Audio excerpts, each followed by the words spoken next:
Welcome back to another video. My name is Brian Hafferkamp. I'm the designer and creator at Clark and Addison Gaming Company, and just wanted to do this quick little video about dice probabilities and figuring out how to use these, whether you want to just figure out how it works in games that you play or you want to create your own little game. You can use these probabilities to figure out the percentage or the probability that a particular event is going to happen on a roll. So that's really what we're trying to do with cards and dice or tabletop games, is we're trying to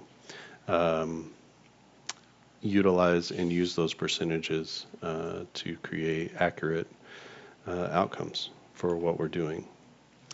So the first one that we have here is 1d6. So you can see that 1 divided by 6 is 16.66 and rounded up to 16.7. So each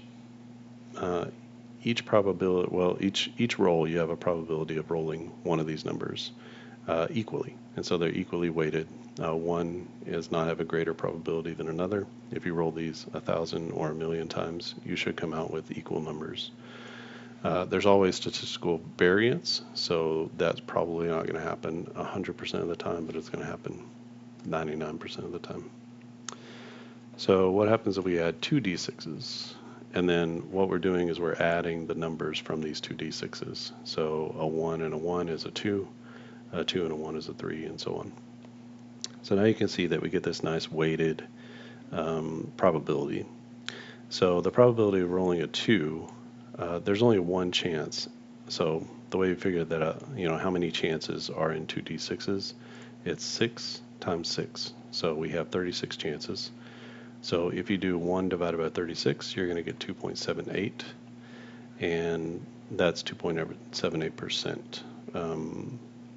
And that is the probability of rolling specifically a 2 out of 2 d6s. So there's only one chance to do that, and that's with 2 1s. And so that's only going to happen one time out of every roll, or at least there's one percentage, one probability, one opportunity out of every roll to roll a 2. There's only one opportunity out of every roll to roll a 12.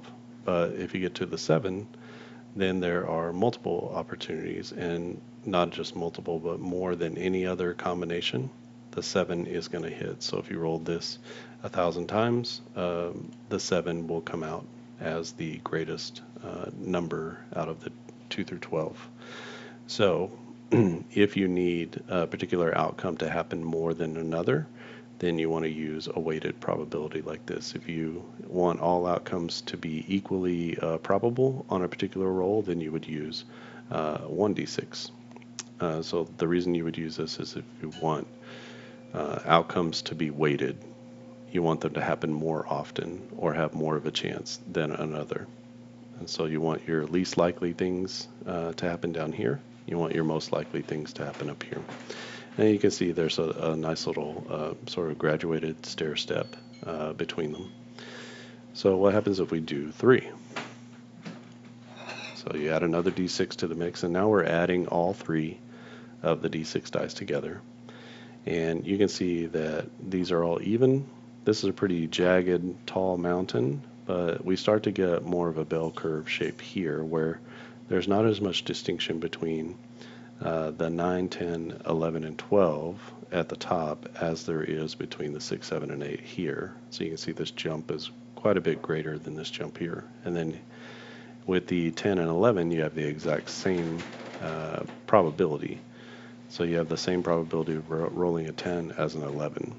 So if that were something that you needed, and you needed a less jagged common probability or most common probability, then you would use that. And you could see something where this equals 25%. So 25% of the rolls are going to be one of these numbers, a 10 or 11. The other thing to notice here is how small the tails get. So here the tails are pretty tall, 2.78%. But here the chance of rolling a combination that equals a 3, which is a 1, a 1, and 1, so a 3 of a kind, that's pretty small. So there's only one opportunity again out of all 36. I'm sorry, out of, now it's 36 times 6. So I believe that's, I'm fudging on it. Is it 218? Something like that. So now it's 36 times 6 is our probabilities. And so we have a 111 is our only probability to roll a 3. And then we have a 666 is our only probability to roll an 18. And that equals about 0.5% of an opportunity. So let's say you're doing a baseball game and you want to represent balks on your chart. And let's say balks happen at 0.5% per plate appearance. Then you would make a balk on the 3, and then that would get you your correct probability on each particular play. And the thing about these games is that if you get it down to the right play, then however many plays over time, it's going to still equal this parabola here, this little mountain. So if we get crazy and we do 4 d6s, then what does that look like? So now we can see that the difference between these two is pretty small. 11.7 is our middle ground. 14 or 12.5% is our middle ground here. So we have a taller middle, but we have a longer tail, and we have a clearly defined middle again. So 14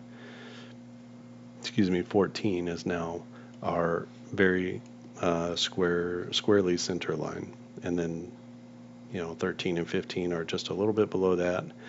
We still have not much separation here, just like here, but then we have our stair steps, going down here. So this is a 0.08% chance. So 1 out of whatever 36 times 36 is, or I'm sorry, it's 36 times 6 times 6. So whatever that number is a 0.08% chance. 1 out of that is a 0.08% chance. And we have a 1% chance, or a 1 opportunity to get this 4 as a 4 of a kind, right? If you've ever wondered about Yahtzee and how those work and the percentages there, you could certainly figure that out here by doing one more d6 and doing 5 altogether. You can see what your percentage is of rolling a Yahtzee. And in fact, we could do that just because we're curious. And so it's a 0.01% chance to roll 5 of a kind on the first roll. So we have our 4d6s, and if you want to shorten the tail, you can see here that the 17, which is our next to last one, is pretty tall compared to the 18.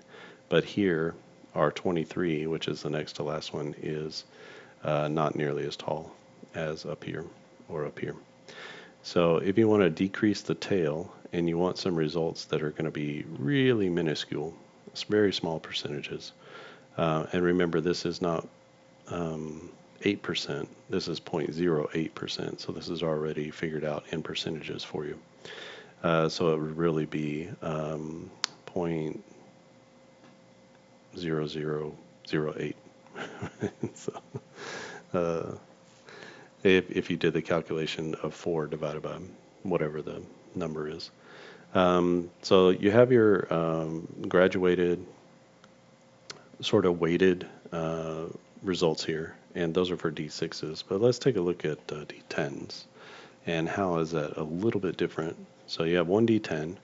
1 divided by 10 is obviously 10%, and so you have 10 equal chances whenever you roll 1 D10 die. If you bump that up to 2, now we have, and again, we're adding each of these numbers, right? So now you have this little pyramid where we clearly have an 11 is going to be our greatest chance. But each percentage is 1%. So up here it's 10%, and then now we've cut that percentage down to 1%. So if you really just only need 1% increments and you can get away with that, then using 2d10 dice is easy. and it provides you pretty granular results, 1/10 of the granularity of these, the 1d10 dice. Now, if you add a third,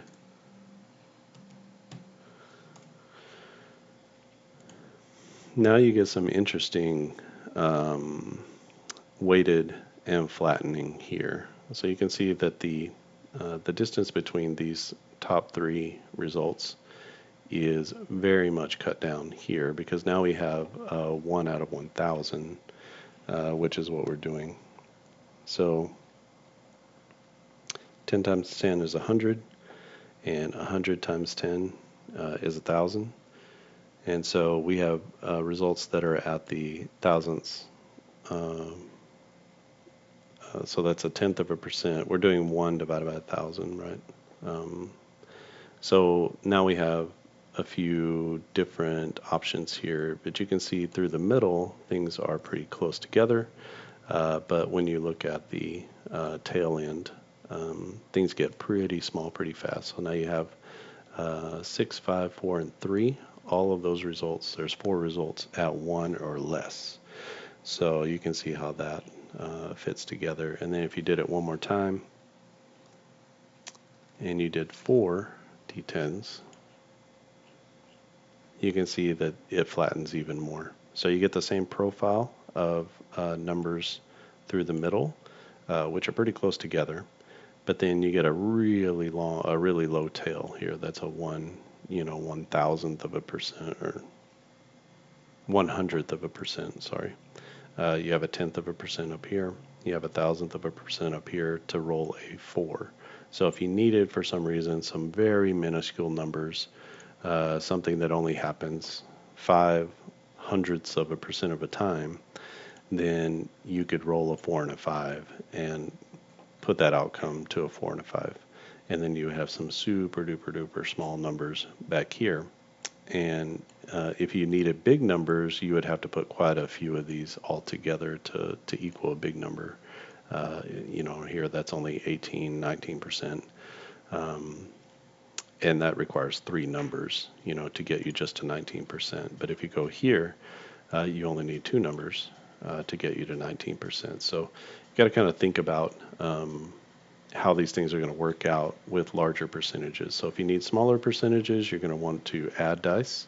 And if you're okay with larger percentages, or you just want to simplify the game and that's okay with you, the jumps between them is going to be larger.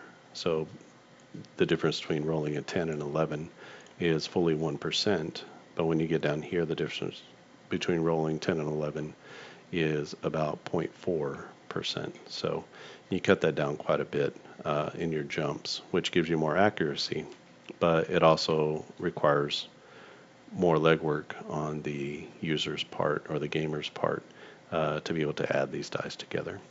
Hopefully that makes sense. So this is just a little quick tutorial on how dice probabilities work, specifically for a D6 and a D10. You can go to anydice.com, and you can plug in anything in here. You could do D8 dice, or you could do D12s, and you can just go through and see the percentages of how those things work for some of your favorite games, or the games that you play, and you can look at the distribution. And this will actually help you figure out what's going on with your cards as well. Whenever you look at your cards and you're looking at your charts, and what are the probabilities of particular things happening. Now, when you combine those things together, you get a complexity that's a little less difficult to figure out. But if you're just looking at sort of single charts and single rolls of dice, how do those things flesh out? How do they work out? What are the percentages of those things? And you can actually figure that out here. All right, if you have any questions or comments, leave them down in the comment section below. And don't forget to click like and subscribe.